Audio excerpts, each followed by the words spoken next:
రాష్ట్ర ఐటీ విద్యాశాఖ మంత్రి నారా లోకేష్ కేవలం ఐటీ పైనే కాకుండా విద్యారంగంలో ఉండే సమస్యలపై కూడా దృష్టి పెట్టాలని ఏబీవీపీ రాష్ట్ర కార్యదర్శి యాగంటి వెంకటగోపి విజ్ఞప్తి చేశారు. విశాఖలో జరిగిన ఏబీవీపీ 43వ రాష్ట్ర మహాసభల్లో చేసిన తీర్మానాలను ఆయన విజే ప్రెస్ క్లబ్ లో మీడియాకు వెల్లడించారు. విద్యార్థులకు బకాయిలు ఉన్న 4,500 కోట్ల రూపాయల ఫీజు రియంబర్స్మెంట్ ను విడుదల చేయాలని కోరారు. అలాగే 80% పైగా ఖాళీగా ఉన్న టీచింగ్, నాన్ టీచింగ్ పోస్టులను భర్తీ చేయాలని డిమాండ్ చేశారు.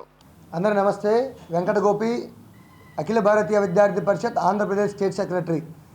ఏదైతే ఈ అఖిల భారతీయ విద్యార్థి పరిషత్ 43వ రాష్ట్ర మహాసభల్ని అంగరంగ వైభవంగా విశాఖపట్నం నగరంలోని ఆంధ్ర యూనివర్సిటీ కొన్ని వంద ఏళ్ళ చరిత్ర ఉన్నటువంటి ఆంధ్ర యూనివర్సిటీ ఇంజనీరింగ్ కాలేజ్ గ్రౌండ్లో జరుపుకోవడం జరిగింది.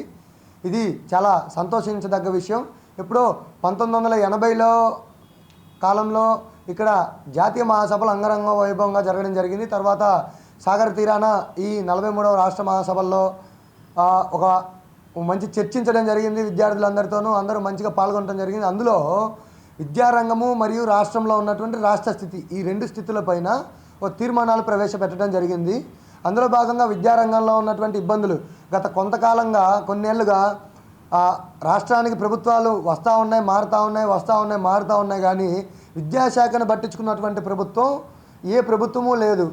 దాని దృష్ట్యా మేము ఆలోచించింది ఏంటంటే, ప్రభుత్వానికి బాధ్యత ఉండి ఏదైతే విద్యారంగంలో ఉన్నటువంటి ఇబ్బందులపై ఇప్పటికైనా కళ్ళు తెరిచి సమస్యలపై దృష్టి పెట్టి వాటిపైన ఎలా అయితే సంప్రదింపులు జరిపి విద్యార్థి సంఘాలతోనూ పేరెంట్స్తోనూ మేధావులతోనూ మాట్లాడి సూచనలు తీసుకొని ముందుకెళ్లాలని మేము సూచించడం జరిగింది.